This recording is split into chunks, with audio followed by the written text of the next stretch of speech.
Hi everyone. तो अब हम स्टार्ट करते हैं आयनिक बॉन्ड से। देखो, कोवेलेंट बॉन्ड के बारे में भी हमें पता है, कोऑर्डिनेट बॉन्ड के बारे में भी हम स्टडी कर चुके हैं। अब हम डिस्कस करेंगे आयनिक बॉन्ड। आयनिक बॉन्ड को हम क्या कहते हैं? इलेक्ट्रोवैलेंट बॉन्ड भी कहते हैं। It is also known as electrovalent bond. अब इस बॉन्ड में होता क्या है, इसके अंदर जो एक एटम होता है ना, वो क्या करता है, दूसरे एटम को इलेक्ट्रॉन देता है।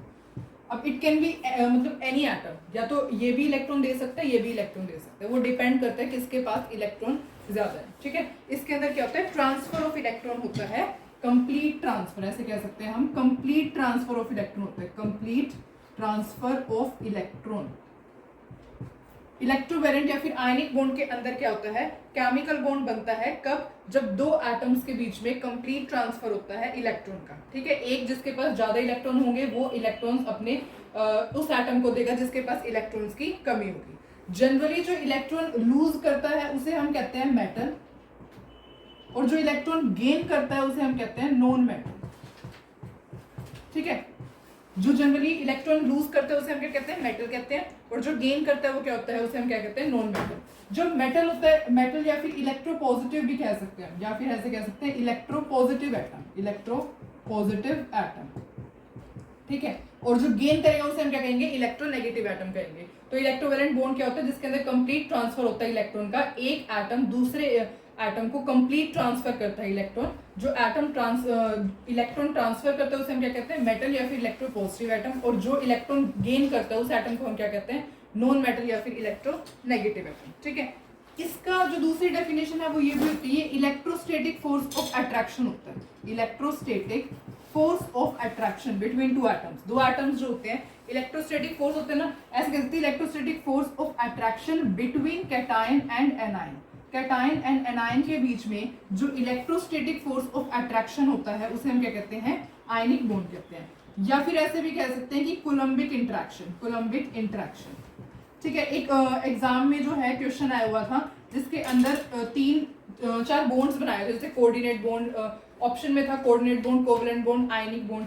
ठीक है, और आपको ऐसे क्वेश्चन में था कि कोलम्बिक इंटरेक्शन या फिर कोलम्बिक अट्रैक्शन किस बॉन्ड के अंदर होती है, किस बॉन्ड के अंदर होती है कोलम्बिक अट्रैक्शन। तो the answer was ionic bond. ठीक है, आयनिक बॉन्ड के अंदर कोलम्बिक अट्रैक्शन होती है। अब ये तो समझ लिया हमने डेफिनेशन की आयनिक बॉन्ड होता क्या है, जब एक एटम दूसरे एटम के लिए जब पूरे कंप्लीट ट्रांसफर करता है इलेक्ट्रॉन, उसे हम आयनिक बॉन्ड कहते हैं। जो आयनिक बॉन्ड होता है वो किसके ऊपर डिपेंड करता है, वैसे तो जो इलेक्ट्रॉन डेंसिटी होती है ना, मतलब जितना ज्यादा इलेक्ट्रॉन नेगेटिविटी डिफरेंस होगा बिटवीन टू एटम्स, उतना ही ज्यादा आपकी आयनिक बॉन्ड की स्ट्रेंथ होगी, मतलब उतना ही आयनिक बॉन्ड स्ट्रॉन्ग बनेगा। जितना ज्यादा दो एटम के बीच में इलेक्ट्रोनेगेटिविटी डिफरेंस होगा उतना ही स्ट्रॉन्ग आयनिक बॉन्ड बनता है। ठीक है, अब हम देखते हैं, जैसे कि for example Na and Cl, Na and Cl के बीच में आयनिक बॉन्ड कैसे बनेगा। देखो Na कहाँ है, Na कहाँ आता है, ग्रुप 1 के अंदर, ग्रुप 1 के अंदर आता है Na, और Cl कहाँ आता है, ग्रुप 17 के अंदर। इनके बीच में इलेक्ट्रोनेगेटिविटी डिफरेंस बहुत ज्यादा होगा, इस वजह से इनका जो आयनिक बॉन्ड की स्ट्रेंथ होगी वो बहुत ज्यादा होगी। Na है और यहाँ पे क्या है, Cl। Na का इलेक्ट्रॉनिक कॉन्फ़िगरेशन 281, इसकी 287।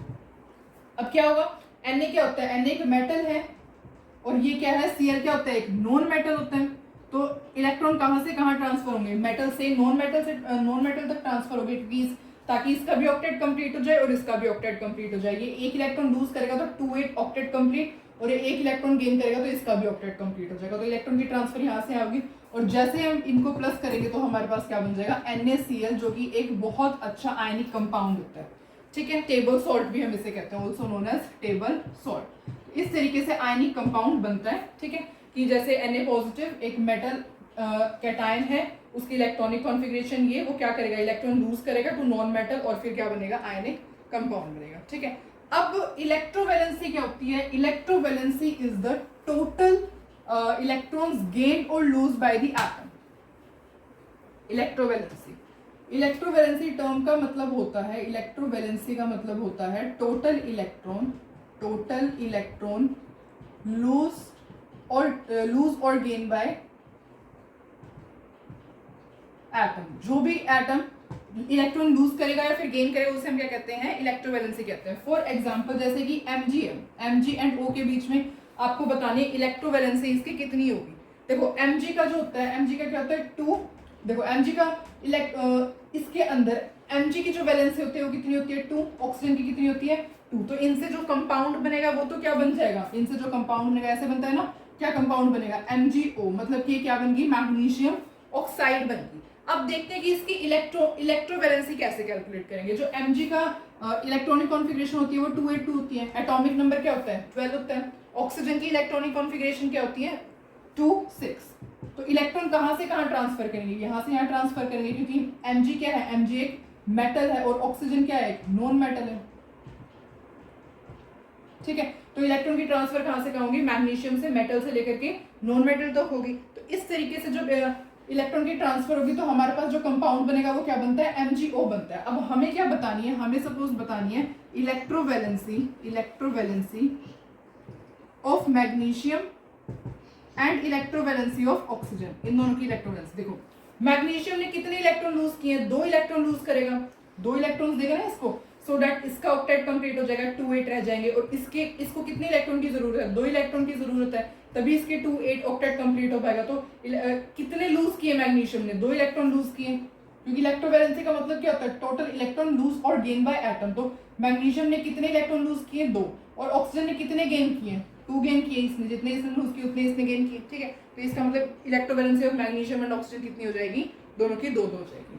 अब हम बात करते हैं Ca एंड Cl के केस में।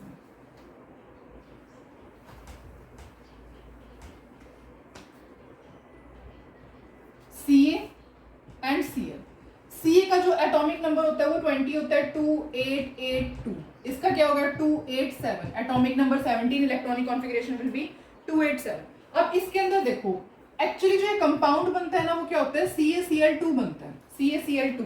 अब आप देखोगे कि इसको जो ऑक्टेट कंप्लीट करने के लिए 2 इलेक्ट्रॉन लूज करने हैं, 2 इलेक्ट्रॉन लूज करने हैं इसको, तभी इसका ऑक्टेट कंप्लीट हो पाएगा, 288 तभी हो पाएंगे ना।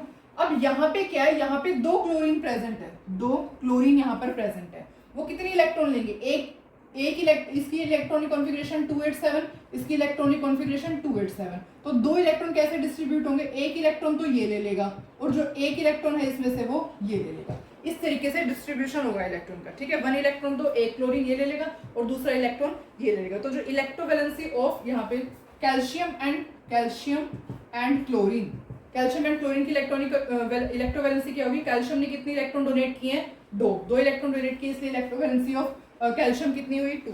और इलेक्ट्रोवैलेंसी ऑफ क्लोरीन टोटल कितने इलेक्ट्रॉन, देखो एक क्लोरीन ने एक ही इलेक्ट्रॉन गेन किए है ना, तो इसलिए इलेक्ट्रोवैलेंसी ऑफ क्लोरीन कितनी हुई 1। तो आप ध्यान रखोगे यहाँ पे 2 नहीं लिखना आपने, ठीक है, क्योंकि 2 एटम्स प्रेजेंट है। यहाँ पे इलेक्ट्रोवैलेंसी किसकी आएगी, क्लोरीन की कितनी आएगी 1, क्योंकि एक एटम ऑफ क्लोरीन ने एक ही इलेक्ट्रॉन गेन किया। इन द सेम वे आप Ca एंड O की भी इलेक्ट्रोवैलेंसी कैलकुलेट कर सकते हो, ठीक है। Ca एंड O ऐसे कैलकुलेट करोगे इसी फॉर्मूले से कि इलेक्ट्रोवैलेंसी कौन लूज करेगा कौन गेन करेगा। तो this is all about the electrovalency. अब हम देखते हैं कि formation representation of ionic compound कैसे होती है, रिप्रेजेंटेशन ऑफ आयनिक कंपाउंड, किसी भी आयनिक कंपाउंड को रिप्रेजेंट कैसे करते हैं। देखो सबसे पहले सपोज आपके पास एक एटम A है एक एटम B है, ठीक है, एक एटम A है और एक एटम B है, आपने A B से इनको रिप्रेजेंट कर दिया। इसके नीचे आप क्या लिखेंगे, यहाँ पे इनकी आएगी इलेक्ट्रोवैलेंसी, आप यहाँ पे इलेक्ट्रोवैलेंसी लिखोगे A की और B की। सपोज A की इलेक्ट्रोवैलेंसी हमने कंसीडर की है Y और B की हमने कंसीडर की है X, कोई भी इलेक्ट्रोवैलेंसी है आपने इनके डाउन बॉटम में जो है इलेक्ट्रोवैलेंसी लिखनी है दोनों एटम के नीचे। और इसके अब आपने क्या अप्लाई करना है, क्रिस क्रॉस रूल अप्लाई करना है, क्रिस क्रॉस रूल। तो क्रिस क्रॉस रूल में इसकी ये वाली हो जाएगी और बी की क्या हो जाएगी ये। तो क्रिस क्रॉस रूल जब आप ऐसे अप्लाई करोगे, यहाँ शो करते हैं AYBX, तो जो आपका कंपाउंड बनेगा वो कैसा बनेगा AXBY। ये क्या होती है, रिप्रेजेंटेशन होती है किसी भी आयनिक कंपाउंड की, ठीक है। पहले क्या लिखने आपने दो, जो आपकी जैसे सपोज NaCl है या फिर CaO कंसीडर करते हैं, ठीक है। आप क्या लिखोगे यहाँ पे Ca, यहाँ पे क्या लिखोगे O। तो इसकी वैलेंसी कितनी है, Ca की कितनी है 2, ऑक्सीजन की कितनी होती है 2 से 2 कैंसिल हो गया तो कितनी आ गई। अब इसको आप प्रोसेस से क्रिस्टोस करोगे तो क्या आ जाएगा CaO, ठीक है। इस तरीके से हम कंसीडर कर सकते हैं। Representation of the ionic compound कैसे होती है, आपने दोनों एटम लिखे, उसके बाद उनके नीचे उनकी इलेक्ट्रोवैलेंसीज लिखी, उसके बाद आपने क्रिस क्रॉस रूल अप्लाई किया और इस तरीके से आप लिख दोगे। ठीक है, अब हम जैसे CaCl2 के केस में अप्लाई करके देखते हैं। CaCl, ठीक है, कोई भी दो एटम आपने लिखी, इसके नीचे इनकी इलेक्ट्रोवैलेंसी कितनी है, इलेक्ट्रोवैलेंसी लिखनी है ना। इलेक्ट्रोवैलेंसी क्या होती है कैल्शियम की, 2, और क्लोरीन की कितनी होती है, 1। अब आप क्या कौन सा रूल अप्लाई करोगे, criss cross rule. Criss cross rule जब आप अप्लाई करोगे तो ऐसे हो जाएगा, क्रॉस मल्टीप्लाई हो जाएगा। Ca की कितनी आएगी, Ca की 1 आएगी, और Cl की कितनी आएगी, Cl की 2 आएगी। तो ओवरऑल क्या होगा, CaCl2, ये आयनिक कंपाउंड बन गया। इस तरीके से आप रिप्रेजेंटेशन करोगे किसी भी आयनिक कंपाउंड की। ठीक है, अब हम बात करते हैं steps of the formation of lattice, कैसे लैटिस बनती है, क्रिस्टल लैटिस बनती है।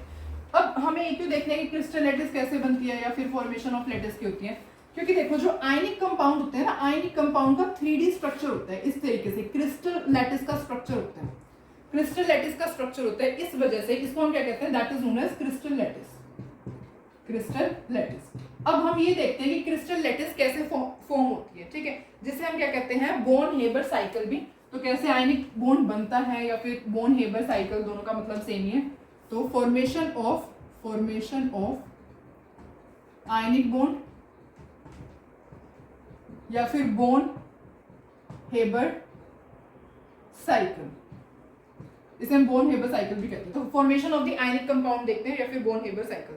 देखो सबसे पहले क्या रिप्रेजेंट करती है, ये डिटरमाइन करती है लैटिस एनर्जी। अब लैटिस एनर्जी क्या होती है, हम अभी हम देखेंगे। लैटिस एनर्जी को हम U से रिप्रेजेंट करते हैं, lattice energy represented by U। ठीक है, तो ये बेसिकली जो आयनिक बॉन्ड या फिर बोर्न हेबर साइकिल डिटरमाइन करती है लैटिस एनर्जी। अब देखते हैं, देखो सबसे पहले इसके अंदर 3 स्टेप होते हैं। स्टेप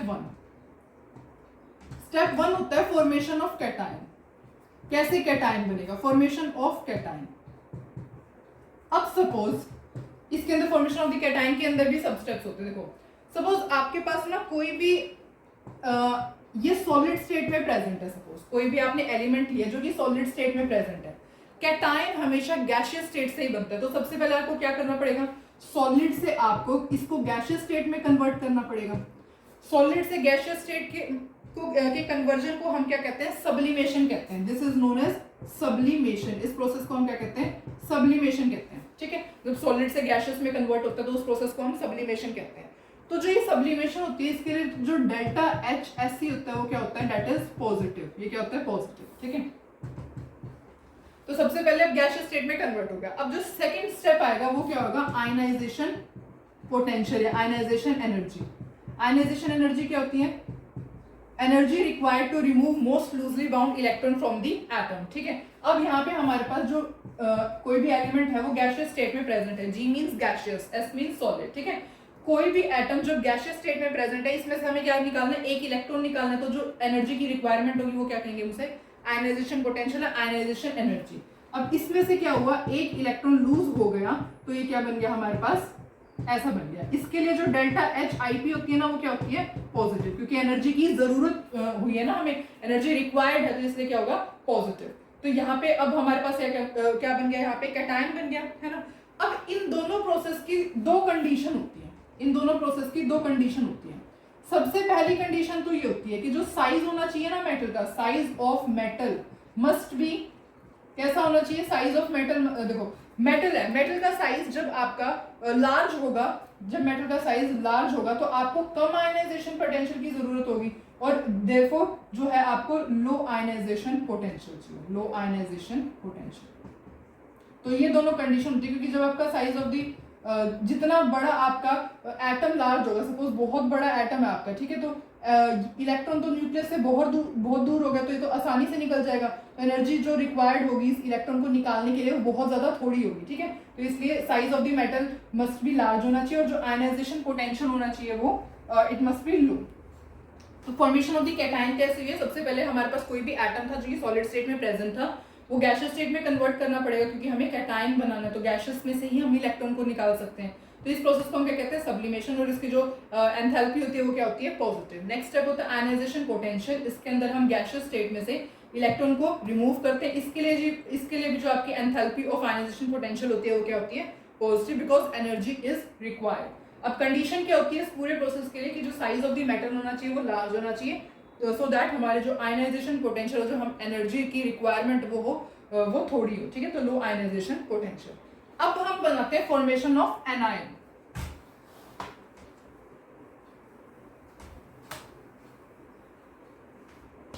फॉर्मेशन ऑफ एनायन, देखो सबसे पहले एनायन बनाने के लिए क्या करना पड़ेगा। एनायन का मतलब जैसे कि आपके पास कोई यहाँ पे X2 एलिमेंट प्रेजेंट है, ठीक है, वो किसके अंदर प्रेजेंट है, गैसियस स्टेट के अंदर। जैसे हम ना NaCl का एग्जांपल लेके चल रहे हैं, तो Na तो जो होता है वो सॉलिड स्टेट में प्रेजेंट होता है, इसलिए हमने उसका क्या बनाया था, कैटायन बना दिया था ऐसे Na पॉजिटिव। जो क्लोरीन होता है वो कैसे प्रेजेंट होती है, गैसियस फॉर्म में प्रेजेंट होती है। तो अब इसका हमने Cl नेगेटिव बनाना है, मतलब कि एनायन बनाना है। तो अब हम वो देख रहे हैं कि किस तरीके से Cl क्लोरीन से, मतलब Cl2 से हम Cl नेगेटिव कैसे बनाएंगे, ठीक है।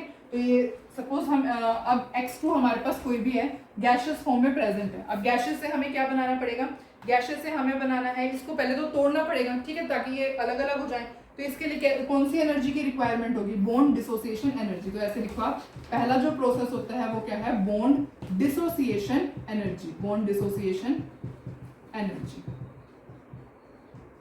तो उसमें क्या होगा, जो X2 होगा जो कि गैसियस स्टेट में प्रेजेंट है, वो X और इसके अंदर ऐसे ब्रेक हो जाएगा, ठीक है। इसके अंदर जो बॉन्ड डिसोसिएशन एनर्जी होती है वो भी क्या होती है आपकी पॉजिटिव, बिकॉज एनर्जी देनी पड़ती है, वो भी क्या होती है पॉजिटिव। जो सेकंड होता है, जैसे बॉन्ड डिसोसिएशन एनर्जी थी, अब जैसे क्लोरीन था, क्लोरीन से जब आपको Cl नेगेटिव बनाना है तो पहले तो आपको क्लोरीन को अलग करना पड़ेगा ना, Cl प्लस Cl ऐसे करना पड़ेगा, फिर Cl के अंदर जब आप एक इलेक्ट्रॉन ऐड करोगे तब जाके Cl नेगेटिव बनेगा, है ना। तो हमने पहला प्रोसेस क्या लिखा है, बॉन्ड डिसोसिएशन एनर्जी। अब जो सेकंड है, अब हमारे पास अकेले के लिए प्रेजेंट है ये क्लोरीन, क्लोरीन के दो एटम्स। अब इसके अंदर हमने क्या डालना है, इलेक्ट्रॉन डालना है। तो उसके लिए जो एनर्जी होती है वो क्या होती है, इलेक्ट्रॉन एफिनिटी, इलेक्ट्रॉन एफिनिटी, ठीक है। इलेक्ट्रॉन एफिनिटी के अंदर क्या होगा, जब आप यहाँ पर एक इलेक्ट्रॉन ऐड करोगे तो आपके पास क्या बन जाएगा, एनायन। ये क्या बन गया आपका एनायन, जो हमें चाहिए था, ठीक है। अब ये क्या बन गया आपका एनायन बन गया जब आपने इलेक्ट्रॉन ऐड किया। तो अब आप एक बात ध्यान रखेंगे, तो जो यहाँ पे एंथैल्पी होती है ना, वो क्या होती है, negative energy is release, energy is not required. इस प्रोसेस के अंदर, इलेक्ट्रॉन एफिनिटी के प्रोसेस के अंदर एनर्जी रिलीज होती है, दैट्स व्हाई जो एंथैल्पी ऑफ इलेक्ट्रॉन एफिनिटी है वो क्या है यहाँ पे नेगेटिव, ठीक है। अब इसके लिए भी कंडीशन होती है, उसके बिल्कुल अपोजिट कंडीशन होती है। यहां पर जो कंडीशन होती है वो क्या होती है, देखो फॉर्मेशन ऑफ एनायन में जो कंडीशन होती है वो कंडीशन क्या होती है इस प्रोसेस के अंदर, कि जो आपका नॉन मेटल का साइज होना चाहिए ना, non metal must be small, non metal must be small, इसका साइज छोटा होना चाहिए। बिल्कुल अपोजिट करने, वहां पे मेटल का साइज बड़ा था, यहाँ पे नॉन मेटल का साइज हमें छोटा लेना होता है। इस वजह से जो आपकी इलेक्ट्रॉन एफिनिटी होती है वो क्या होती है, इलेक्ट्रॉन एफिनिटी हाई होनी चाहिए, electron affinity should be high, ठीक है। तो ये कंडीशन होती है formation of anion. Formation of anion तभी बन पाएगा जब आपका ये होगा। अब जो स्टेप थर्ड होता है, स्टेप थर्ड होता है, मेन स्टेप जो होता है वो क्या होता है, formation of lattice, crystal lattice, ठीक है, फॉर्मेशन ऑफ लैटिस। जब अब आपके पास क्या आ गया, एनायन भी आ गया, कैटायन भी आ गया। जब आप X पॉजिटिव और X नेगेटिव को कंबाइन कर दोगे, ठीक है, X पॉजिटिव, अच्छा सॉरी M था क्या, वो M से हम लेके चले तो आप M देखो, M पॉजिटिव और जब आप X नेगेटिव को आपस में क्या कर दोगे, कंबाइन कर दोगे, तो आपके पास क्या बनेगा, एक कोई भी आयनिक कंपाउंड बन जाएगा, जो एक क्रिस्टल लैटिस हो जाएगी, ठीक है। यहाँ पर जो आपकी एनर्जी होती है वो क्या होती है, लैटिस एनर्जी होती है, लैटिस नेगेटिव। अभी हम देखते हैं लैटिस एनर्जी क्या होती है, ठीक है। अब यहाँ पर जो होती है एक कंडीशन और होती है, वो क्या होती है कि जो आपकी लैटिस एनर्जी होनी चाहिए ना, लैटिस एनर्जी जिसको हम यू से रिप्रेजेंट करते हैं, तो मैं यू ही लिखती हूँ क्योंकि यहाँ पे होगा ना, यू मस्ट बी लार्ज होनी चाहिए। अब सबसे पहले देखते हैं कि लैटिस एनर्जी की डेफिनेशन क्या होती है। देखो दो टाइप से हम इसको डिफाइन कर सकते हैं, या तो ऐसे कह लो कि अमाउंट ऑफ एनर्जी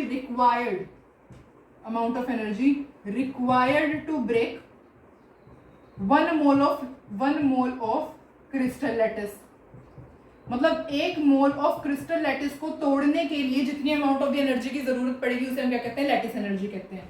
या फिर ऐसे कह लो कि amount of energy released while formation of 1 mole of crystal lattice. जब 1 मोल ऑफ क्रिस्टल लैटिस बन रहा होगा तो उसमें जो अमाउंट ऑफ एनर्जी रिलीज होगी उसे हम क्या कहेंगे, लैटिस एनर्जी। तो ये दोनों ही डेफिनेशन लैटिस एनर्जी की है। सबसे पहले क्या है, amount of energy required to break 1 mole of crystal lattice, 1 mole of crystal lattice को तोड़ने के लिए जितनी अमाउंट ऑफ एनर्जी की जरूरत पड़ेगी उसे हम क्या कहते हैं, लैटिस एनर्जी कहते हैं। और या फिर कह लो कि अमाउंट ऑफ एनर्जी रिलीज जब 1 मोल ऑफ क्रिस्टल लैटिस बन रहा होगा उसे हम क्या कहते हैं, लैटिस एनर्जी कहते हैं। ठीक है, अब क्या होता है, अब आपको पता होना चाहिए कि जो बॉन्ड फॉर्मेशन होता है ना वो एक एक्सोथर्मिक प्रोसेस होता है। बॉन्ड फॉर्मेशन क्या होता है, एक एक्सोथर्मिक प्रोसेस। एक्सोथर्मिक प्रोसेस का मतलब यहाँ पे एनर्जी रिलीज होती है। कैसे पता है चला एनर्जी रिलीज होती है, देखो बॉन्ड फॉर्मेशन क्या है, बॉन्ड फॉर्मेशन एक एक्सोथर्मिक प्रोसेस है। Bond formation is equals to exothermic process, means energy release होगी। अभी हमने लिखा था यहाँ पे लैटिस एनर्जी क्या आती है, यहाँ पे नेगेटिव आती है। नेगेटिव का क्या मतलब होता है, एनर्जी रिलीज हुई। जितनी ज्यादा amount of the energy release होगी ना उतना ही आपका जो बॉन्ड बनेगा ना वो स्ट्रॉन्ग होगा। ठीक है, तो स्ट्रॉन्ग आपके आयनिक कंपाउंड का बॉन्ड होगा, साइड। ठीक है, तो जितनी ज्यादा amount of the energy release होगी तो बॉन्ड फॉर्मेशन उतना ही ज्यादा होगा। तो एक्सोथर्मिक प्रोसेस इसलिए होता है। तो इस तरीके से हम वो कर सकते हैं, जैसे सपोज आप डेल्टा एच एफ कैलकुलेट करना चाहो, मतलब कि फॉर्मेशन के लिए जो एंथैल्पी है उसको कैलकुलेट करना चाहोगे तो कैसे हो। सबसे पहले हमने क्या लिखा था, सब्लिमेशन, उसके बाद क्या था आयनाइजेशन पोटेंशियल, उसके बाद क्या था, देखो सब्लिमेशन के अंदर हमने क्या किया था, जब सॉलिड को गैस में कन्वर्ट किया था। आयनाइजेशन पोटेंशियल में जब गैसेस को हमने आयन में कन्वर्ट किया था। अब इन दोनों प्रोसेस में हमारा कैटायन बन चुका था। ठीक है, उसके बाद हमने क्या किया था, बॉन्ड डिसोसिएशन एनर्जी लगाई थी ताकि जो जैसे Cl2 का मॉलिक्यूल था उसे हमने ब्रेक करना था।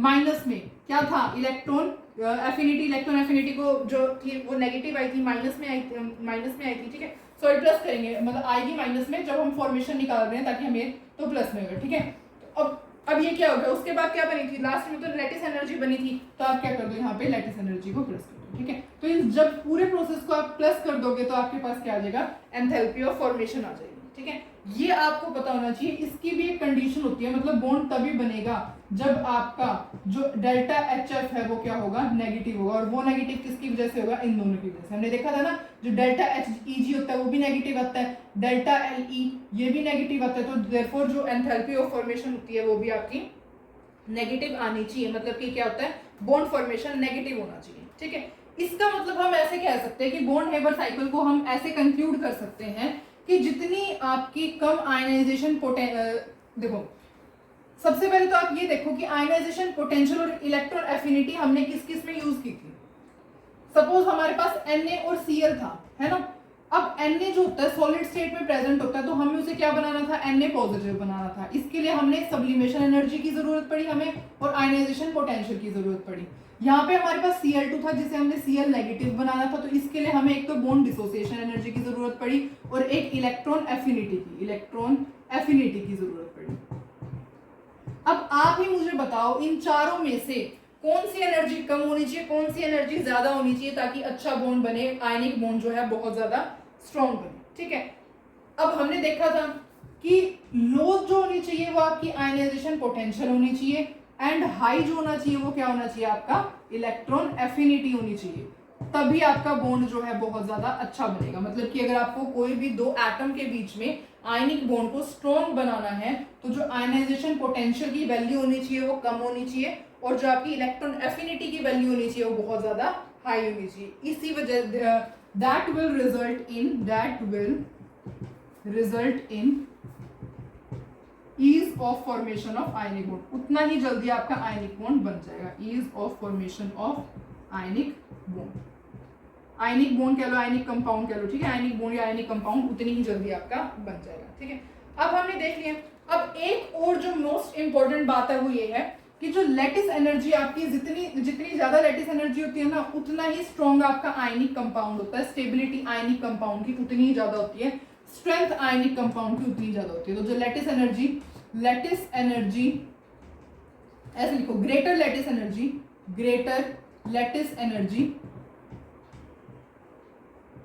greater will be the stability of ionic compound. Greater will be the stability of the ionic compound.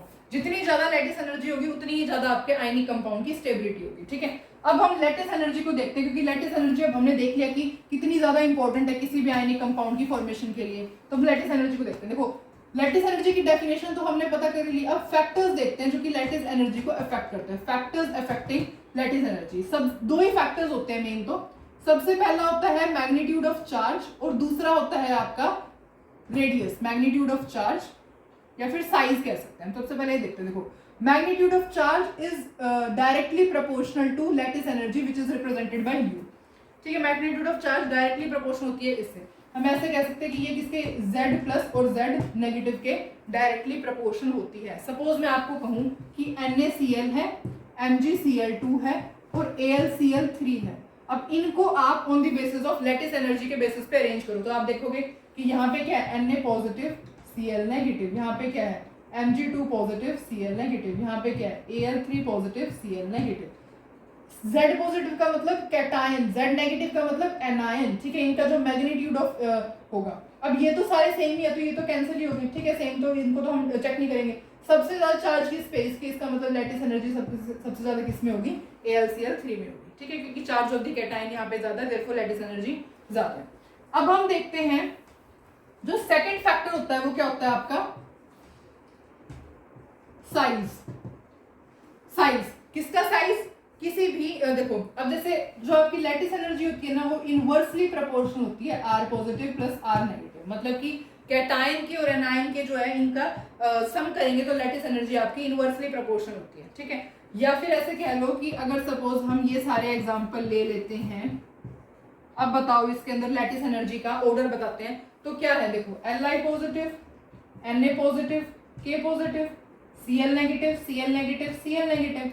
अब बताओ, देखो इसके अंदर क्या चल रहा है, आपका जो साइज हो रहा है आपका कॉन्टिन्यूसली इंक्रीज हो रहा है। क्या है, K बड़ा होता है, Na उससे छोटा होता है, Li सबसे छोटा होता है, तो साइज जो है आपका वो कॉन्टिन्यूसली साइज जो एनायन का तो आपका सेम है साइज, लेकिन कैटायन का साइज जो है आपका कॉन्टिन्यूसली इंक्रीज कर रहा है। इस वजह से जो लैटिस एनर्जी का ऑर्डर होगा वो क्या होगा, लैटिस एनर्जी डिक्रीज होगी। सबसे कम लैटिस एनर्जी इसमें, सबसे ज्यादा लैटिस एनर्जी LiCl में होगी। ठीक है, क्योंकि देखो साइज क्या, अब इनको तो कैंसिल कर दो, अब इनको मत देखो। ठीक है, अब किसको देखोगे आप, Li पॉजिटिव, Na पॉजिटिव और K पॉजिटिव। K पॉजिटिव का साइज सबसे बड़ा, साइज बड़ा, इसका मतलब लैटिस एनर्जी कम, तो ये आपका लैटिस एनर्जी का ऑर्डर हो जाएगा। इस तरीके से हम चेक करते हैं। ठीक है, अब हम इनमें से देखते हैं कि क्वेश्चन हमारे पास कौन सा है, तो उसके बेसिस पे हम देखते हैं। देखो सबसे पहले है आपको हाईएस्ट लैटिस एनर्जी इस वाले क्वेश्चन में निकालनी है। क्या है, NaF है, KF है, CSF है और RBF है। इस हाईएस्ट लैटिस एनर्जी देखो किसके अंदर सबसे ज्यादा लैटिस एनर्जी होगी। आप ऐसे भी क्वेश्चन है आपके लैटिस एनर्जी का ऑर्डर, यू का ऑर्डर लिख दो, लैटिस एनर्जी का ऑर्डर बताओ कैसे करेंगे। देखो यहाँ पे क्या है, Na positive F negative, K positive F negative, CS positive F negative, RB positive F negative. Lattice energy का ऑर्डर बताना है। अब F तो सब में, तो इसको तो हम देखेंगे नहीं। अब देखते हैं चार्ज, चार्ज भी सबके ऊपर सेम है। क्या है, +1 साइज देखते हैं, क्योंकि चार्ज अगर चार्ज सेम आता है तो किसके ऊपर मूव करते हैं, साइज के ऊपर मूव करते हैं, क्योंकि जो लैटिस एनर्जी होती है वो डायरेक्टली प्रोपोर्शनल होती है चार्ज के ऊपर, इनवर्सली प्रोपोर्शनल होती है साइज की। तो चार्ज तो सब में सेम है। साइज की बात करोगे तो साइज सबसे ज्यादा किसका है, सबसे ज्यादा साइज इसका है, तो इसका मतलब सबसे कम लैटिस एनर्जी इसकी होगी और जो ऑर्डर हो जाएगा वो आपका ये हो जाएगा। सबसे ज्यादा लैटिस एनर्जी किसकी होगी, Na पॉजिटिव की, फिर इसकी और फिर इसकी। ठीक है, इस तरीके से जो है हम ऐसे कैलकुलेट कर सकते हैं। राइट, तो सबसे ज्यादा लैटिस एनर्जी किसकी होगी, NaF की होगी। अब हम दूसरा, अगर यहाँ पे कोई क्वेश्चन है लैटिस एनर्जी का, बस यही है। ठीक है, तो ये क्वेश्चन तो हमने कर दिया। अब हम प्रॉपर्टीज देखते हैं आयनिक कंपाउंड की। इस तरीके से आप सॉल्व करोगे लैटिस एनर्जी क्वेश्चन को। अब हम देखते हैं प्रॉपर्टीज ऑफ आयनिक कंपाउंड। देखो आयनिक कंपाउंड की बहुत सारी प्रॉपर्टीज होती है। सबसे पहले तो ये नॉन डायरेक्शन होता है। नॉन डायरेक्शन क्यों, क्योंकि इक्वल डायरेक्शनल, नॉन डायरेक्शन इसलिए होता है बिकॉज इक्वल डायरेक्शन से इसे फोर्स ऑफ अट्रैक्शन मिलता है, इसलिए नॉन डायरेक्शनल होता है। कैसा स्ट्रक्चर होता है, 3D टाइप का स्ट्रक्चर होता है इसका। देखा है ना हमने, क्रिस्टल लैटिस बनती है इसके अंदर, तो कैसा स्ट्रक्चर होता है, इट इज 3D टाइप का स्ट्रक्चर होता है। इसका कोई मोलिकुलर फॉर्मूला नहीं होता, डू नॉट हैव, इसका कोई मोलिकुलर फॉर्मूला नहीं होता, do not have molecular formula, इसका कोई मोलिकुलर फॉर्मूला नहीं होता। हैव एम्पेरिकल फॉर्मूला, इसका एम्पेरिकल फॉर्मूला होता है। इसका एम्पेरिकल फॉर्मूला होता है, जैसे कि सपोज NaCl है, NaCl जो है सोडियम क्लोराइड का, वो एम्पेरिकल फॉर्मूला है, ठीक है। आप इसका आयनिक कंपाउंड का एम्पेरिकल फॉर्मूला बता सकते हो, मॉलिक्यूलर फॉर्मूला नहीं बता सकते, ठीक है। वैसे क्या होते हैं, वैसे ये हार्ड होते हैं, क्रिस्टलाइन होते हैं, ब्रिटल होते हैं, हार्ड होते हैं, क्रिस्टलाइन होते हैं, ब्रिटल होते हैं, ठीक है। तो ये सारे, और किस में सोल्यूबल होते हैं, ये हाईली सोल्यूबल होते हैं पोलर सॉल्वेंट में, सोल्यूबल इन पोलर सॉल्वेंट, जैसे वाटर के अंदर डालते तो बिल्कुल सोल्यूबल हो जाते हैं, soluble in polar solvent, example water etcetera, ठीक है। और ये सोल्यूबल किसके अंदर नहीं होते, नॉन पोलर सॉल्वेंट के अंदर, ये मतलब सोल्यूबल हो तो जाते हैं पर लेस सोल्यूबल होते हैं। नॉन पोलर सॉल्वेंट जैसे कि आप बेंजीन लोगे तो उसके अंदर वो क्या होते हैं, लेस सोल्यूबल होते हैं, ठीक है। बिटरनेस। अब हम बात करते हैं boiling and melting point of the ionic compound. किस देखो, जितनी ज्यादा लैटिस एनर्जी होती है ना, उतना ही ज्यादा आपका बॉइलिंग पॉइंट या फिर मेल्टिंग पॉइंट होता है किसी भी आयनिक कंपाउंड का। Lattice energy is directly proportional to boiling point, directly proportional to and U is directly proportional to melting point. जितनी ज्यादा लैटिस एनर्जी होगी उतना ही ज्यादा आपका आयनिक कंपाउंड का बॉइलिंग पॉइंट होगा, आयनिक कंपाउंड का ये होगा। वैसे जो आयनिक कंपाउंड होते हैं ना, ionic compound have high melting and boiling point. वैसे अगर इन जनरल देखोगे, have high melting point and boiling point, इनका मेल्टिंग पॉइंट और बॉइलिंग पॉइंट बहुत ज्यादा हाई होता है, ठीक है। क्यों? क्योंकि इनके अंदर, जैसे NaCl का अगर हम एग्जांपल लेते हैं, फिर बार बार KCl का एग्जांपल लेते हैं, तो ये पॉजिटिव है, नेगेटिव है, ठीक है। अब इनके अंदर क्या है, स्ट्रॉन्ग फोर्स ऑफ अट्रैक्शन होता है। स्ट्रॉन्ग फोर्स ऑफ अट्रैक्शन होने की वजह से इनका मेल्टिंग पॉइंट और बॉइलिंग पॉइंट बहुत ज्यादा हाई होता है, ठीक है। अगर हम कंडक्टिविटी की बात करते हैं, on the basis of conductivity, अगर आप देखोगे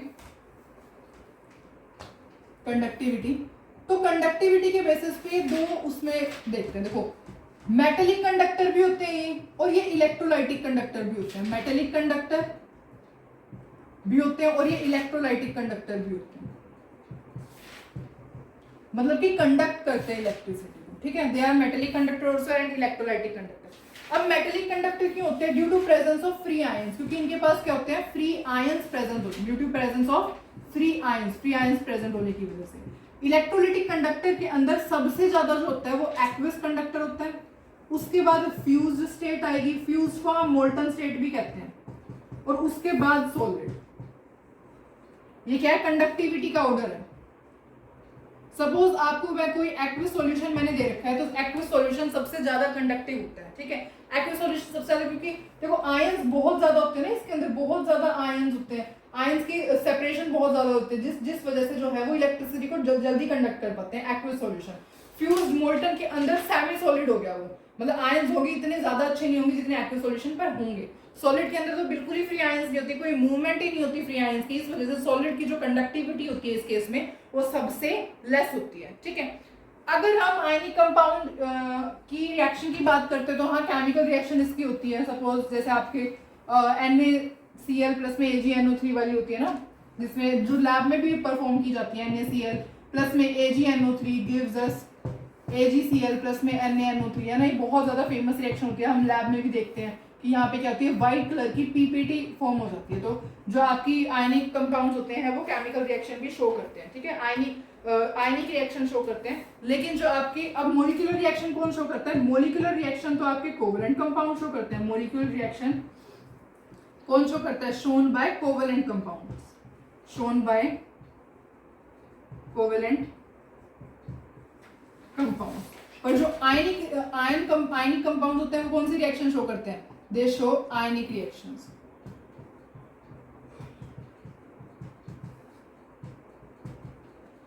आयनिक कंपाउंड शो आयनिक रिएक्शन, और जो मोलिकुलर रिएक्शन होते हैं वो कौन शो करता है? कोवलेंट कंपाउंड शो करते हैं, ठीक है। और आपको पता होना चाहिए जो आयनिक रिएक्शंस होती हैं दे आर फास्टर, ये फास्ट होती है as compare to molecular reaction, molecular reaction से फास्टर होती है, ठीक है। अब हम देखते हैं पूरा का पूरा मैकेनिज्म, बिकॉज यहाँ पे जो है सॉल्युबिलिटी जो होती है ना आयनिक कंपाउंड की, हाइड्रेशन एनर्जी, लैटिस एनर्जी, इसी पे मेन क्वेश्चंस आते हैं। तो ये देखते हैं, देखो सबसे पहले है सॉल्युबिलिटी। अब हम जो टॉपिक पढ़ रहे हैं वो सॉल्युबिलिटी पढ़ रहे हैं ऑफ आयनिक कंपाउंड। देखो सपोज आपने कोई भी NaCl एक आयनिक कंपाउंड है, आपने उसको किसके अंदर डाला? वाटर के अंदर डाल दिया। अब जैसे ही आपने ये पूरा आपने बीकर ले रखा है, यहाँ वाटर के मॉलिक्यूल्स प्रेजेंट है, बहुत सारे वाटर के मॉलिक्यूल प्रेजेंट है यहाँ पे। इस तरीके से मैं जान करके ओपन करके लिख रही हूँ सो दैट हमें पता रहेगा, ठीक है, बहुत सारे मोड के मॉलिक्यूल्स प्रेजेंट है। अब ऊपर से आएगा NaCl। अभी तो आपने NaCl अभी तो कंपाउंड डाला है, ठीक है। जब भी आप एक आयनिक कंपाउंड को वाटर में डिसॉल्व करोगे ना, तो जो अपोजिट पोल्स होंगे वो एक दूसरे के अट्रैक्ट कर जाएंगे। मतलब कि जैसे यहाँ पे Na पॉजिटिव आ गया और यहाँ पे Cl नेगेटिव। अब Na पॉजिटिव को कौन वो कर लेगा, H, ये ऐसे। ऑक्सीजन नेगेटिव होता है ना, तो ऑक्सीजन जो है इस तरीके से पूरा Na पॉजिटिव को कवर कर लेगा, क्योंकि ये कैसा होता है, नेगेटिव होता है, जिस वजह से। अब Cl नेगेटिव है, Cl नेगेटिव को कौन कवर कर लेगा, H पॉजिटिव।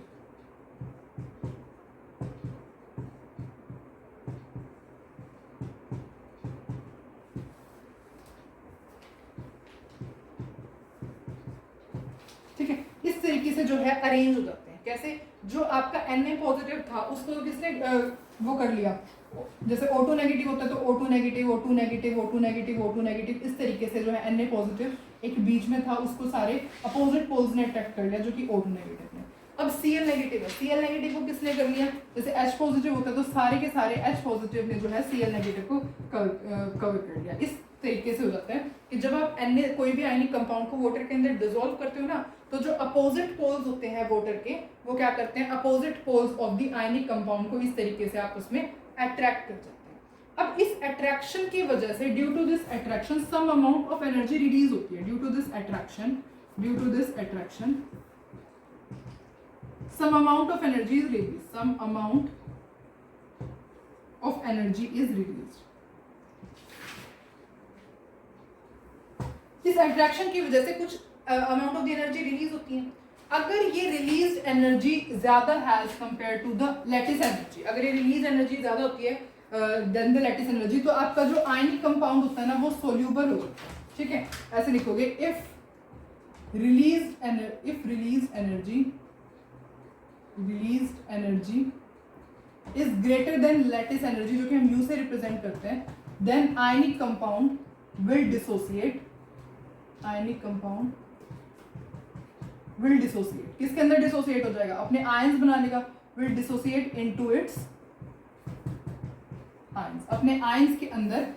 ये अगर रिलीज एनर्जी जो है आपकी ग्रेटर होती है as compare to lattice energy, तो जो आपका आयनिक कंपाउंड होगा वो डिसोसिएट कर जाता है अपने आयंस के अंदर। ठीक है, ये जो आयंस हो जाते हैं उसके बाद सराउंडेड हो जाते हैं बाय वाटर मॉलिक्यूल से।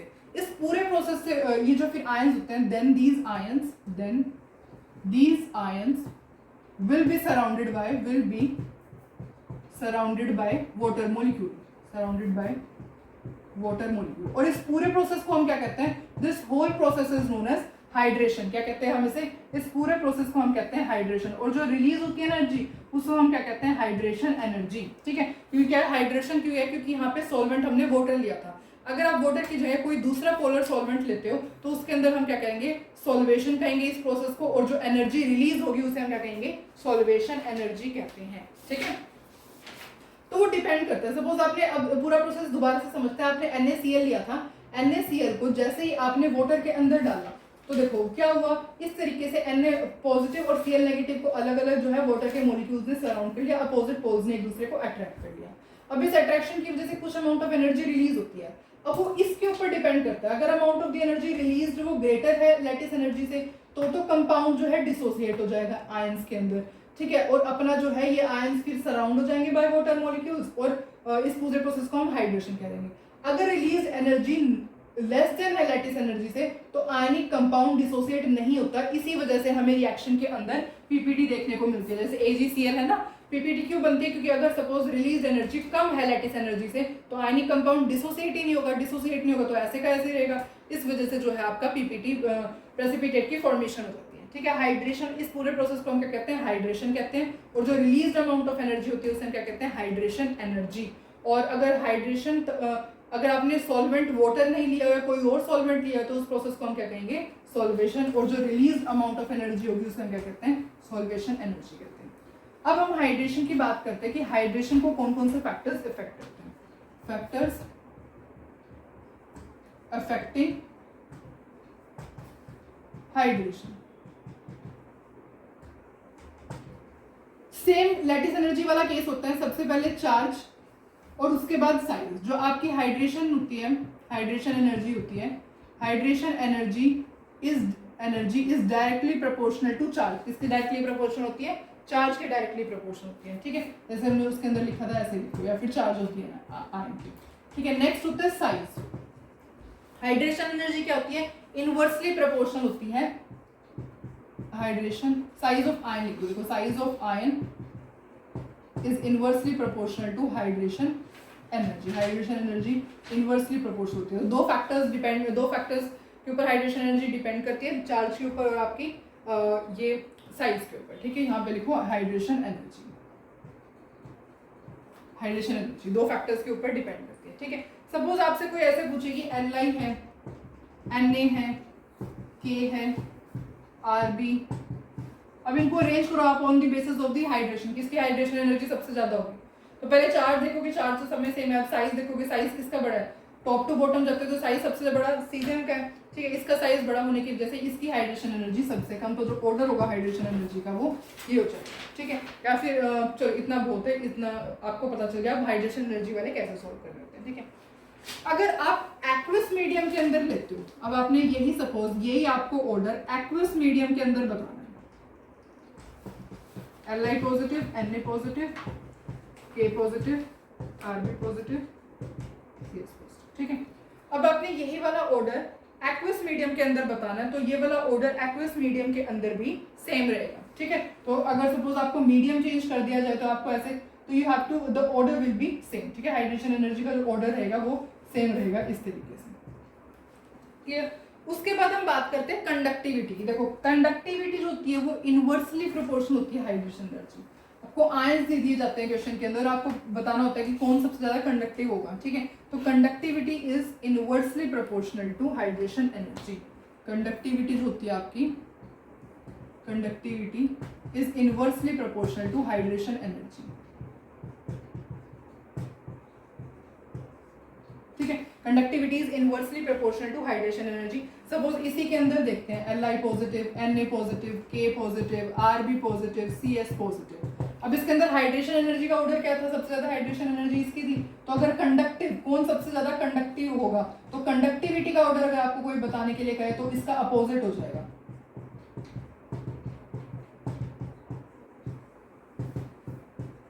ठीक है। कंडक्टिविटी का ऑर्डर क्या होगा? अपोजिट, बिकॉज कंडक्टिविटी जो होती है वो इनवर्सली प्रोपोर्शनल होती है किसके? हाइड्रेशन की, ठीक है। अब हम बात करते हैं सॉल्युबिलिटी की। सॉल्युबिलिटी किस तरीके से डिफाइन होती है? देखो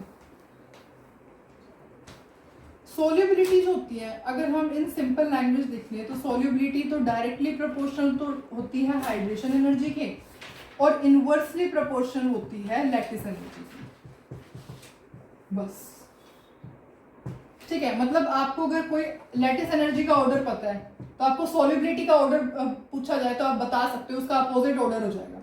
हाइड्रेशन एनर्जी का order will be the same as the solubility का ऑर्डर, ठीक है। सॉल्युबिलिटी जो होती है वो आपकी डायरेक्टली प्रोपोर्शनल होती है हाइड्रेशन एनर्जी की, पर इनवर्सली प्रोपोर्शनल होती है लैटिस एनर्जी की। अब कोई भी आयनिक कंपाउंड ऐसे नोट करके लिखेंगे, नोट के अंदर क्या लिखेंगे कि कोई भी आयनिक कंपाउंड तभी सॉल्युबल होता है जब उसकी लैटिस एनर्जी जो होती है ना वो कम होती है as compare to hydration energy, ठीक है। An ionic compound will only dissolve when its hydration energy is greater than lattice energy, ठीक है। जब उसकी हाइड्रेशन एनर्जी अगर बड़ी होती है ना लैटिस एनर्जी से, तभी वो जो आयनिक कंपाउंड होता है वो सॉल्युबल होता है। अब हम बात करते हैं एक new topic that is dielectric constant. उसके बाद हम ये क्वेश्चंस करेंगे, ठीक है, सो दैट हमें पता लगेगी किस तरीके से हमने पढ़ा है। डाई इलेक्ट्रिक कांस्टेंट, देखो डाई इलेक्ट्रिक कांस्टेंट क्या होता है?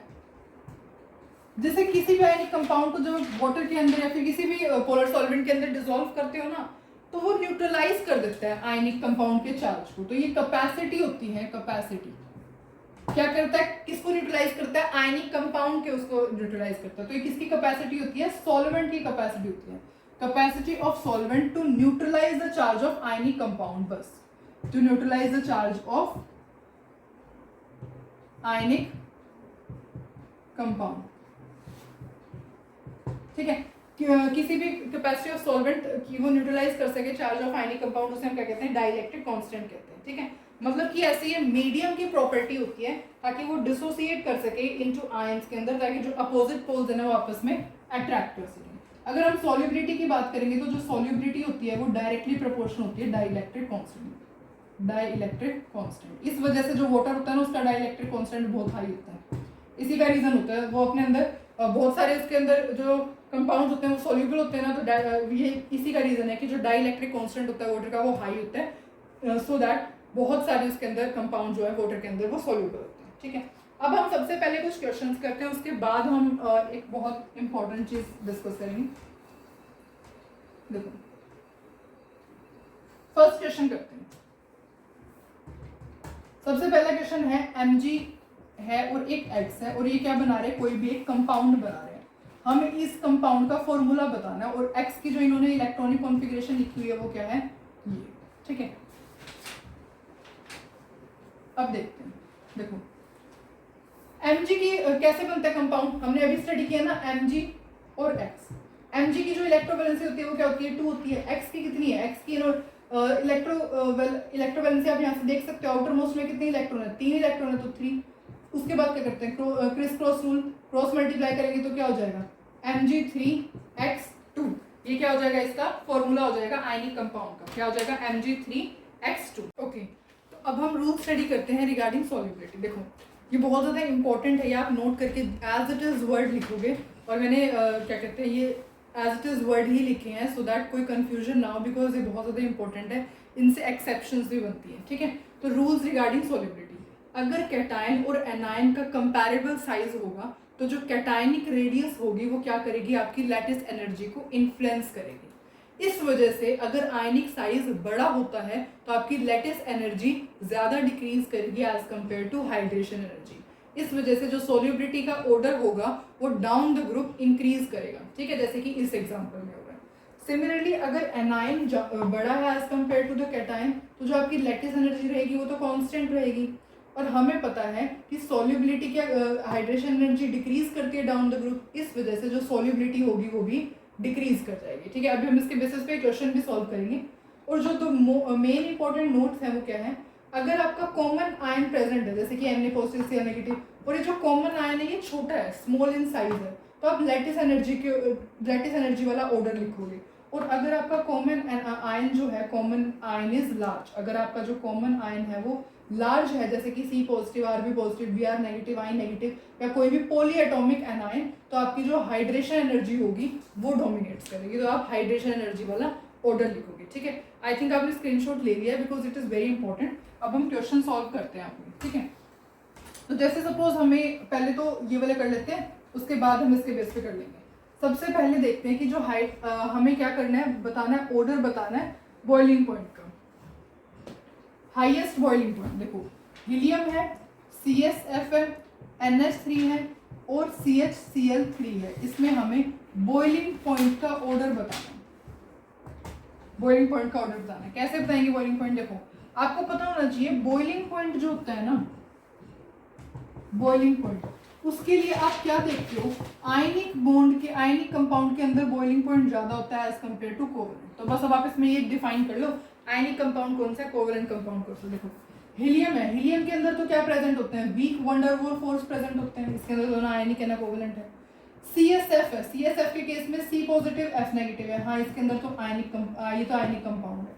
NH और CHCl3 क्या है, ये दोनों कैसे हैं, कोवलेंट कंपाउंड है, these both are covalent compound. इस वजह से अब आप देख सकते हो कि किसके अंदर बॉइलिंग पॉइंट सबसे ज्यादा होगा, तो जो आंसर रहेगा वो क्या है आपका CSF, ठीक है।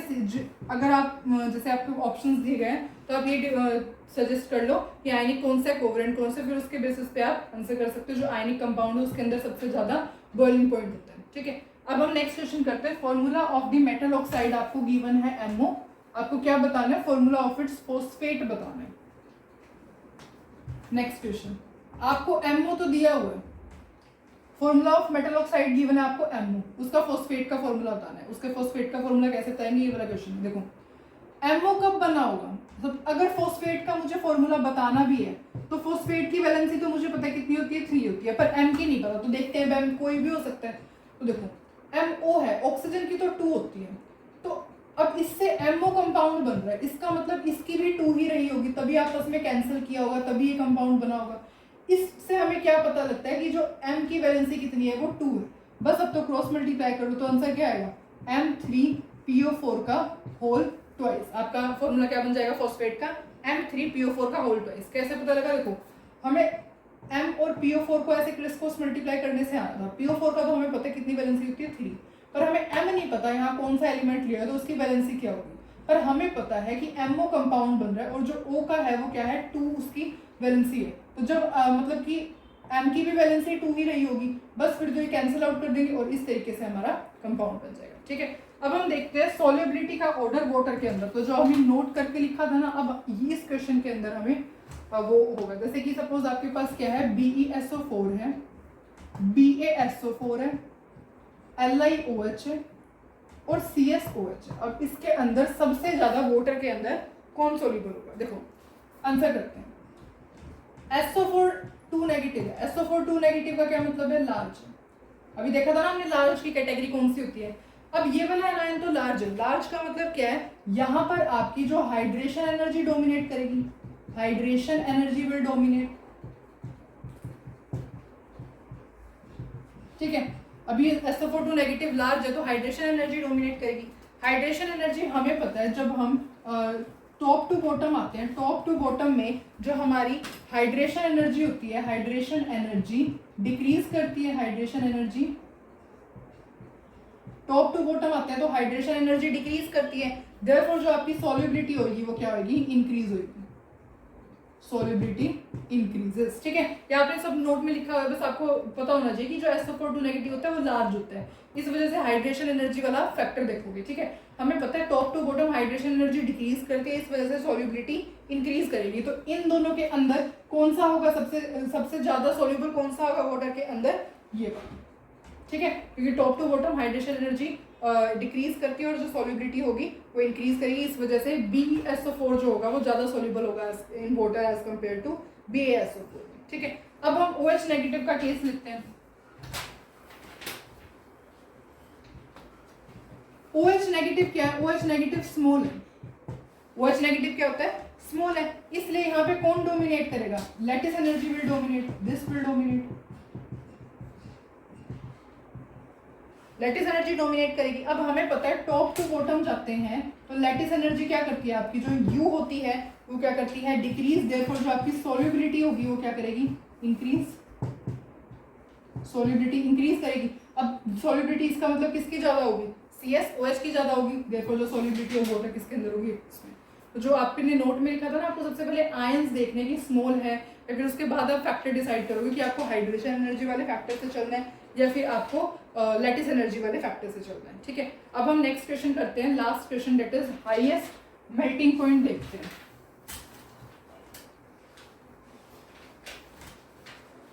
ये सारा हो गया हमारा, NaF, NaCl, NaBr और NaI। इसके अंदर हमें किसके बेसिस पे अरेंज करना है, मेल्टिंग पॉइंट के बेसिस पे अरेंज करना है। देखो हमें पता है जो लैटिस एनर्जी होती है, मतलब जो आयनिक कंपाउंड होता है, आयनिक कंपाउंड का मेल्टिंग पॉइंट बहुत ज्यादा होता है। ठीक है, मेल्टिंग पॉइंट, बॉइलिंग पॉइंट आयनिक कंपाउंड का बहुत ज्यादा होता है। तो इसके बेसिस पे हम यही सिलेक्ट कर ले कि जिसकी लैटिस एनर्जी ज्यादा है वही आपका आयनिक कंपाउंड बेस्ट होगा, है ना। तो लैटिस एनर्जी किसके ऊपर डिपेंड करती है, चार्ज के ऊपर, and is inversely proportional to size. अब चार्ज तो सब में सेम है, क्या है, Na positive F negative, Na positive Cl negative, Na positive Br negative और Na पॉजिटिव I नेगेटिव। ठीक है, चार्ज तो सब में सेम है। अब इसके बेसिस पे देख लो, F negative, Cl negative, Br negative और I नेगेटिव। ठीक है, अब टॉप टू बॉटम जाते हैं तो इसका साइज बड़ा हो रहा है, इसका साइज बड़ा हो रहा है, साइज बड़ा हो रहा है, इसका मतलब क्या है, इसकी लैटिस एनर्जी सबसे कम है। लैटिस एनर्जी का जो ऑर्डर रहेगा वो क्या रहेगा, ये। तो आपको हाईएस्ट मेल्टिंग पॉइंट पूछा था, तो हाईएस्ट मेल्टिंग पॉइंट किसका होगा, इसका। मतलब मेल्टिंग पॉइंट के केस में जब आपको सॉल्व करना हो तो आप लैटिस एनर्जी का ऑर्डर बता दो, जो लैटिस एनर्जी का ऑर्डर होगा वही आपका मेल्टिंग पॉइंट का भी ऑर्डर हो जाएगा। तो लैटिस एनर्जी निकाली, सबसे ज़्यादा लैटिस एनर्जी NaF में, इसलिए इसका मेल्टिंग पॉइंट भी हाईएस्ट। ठीक है, अब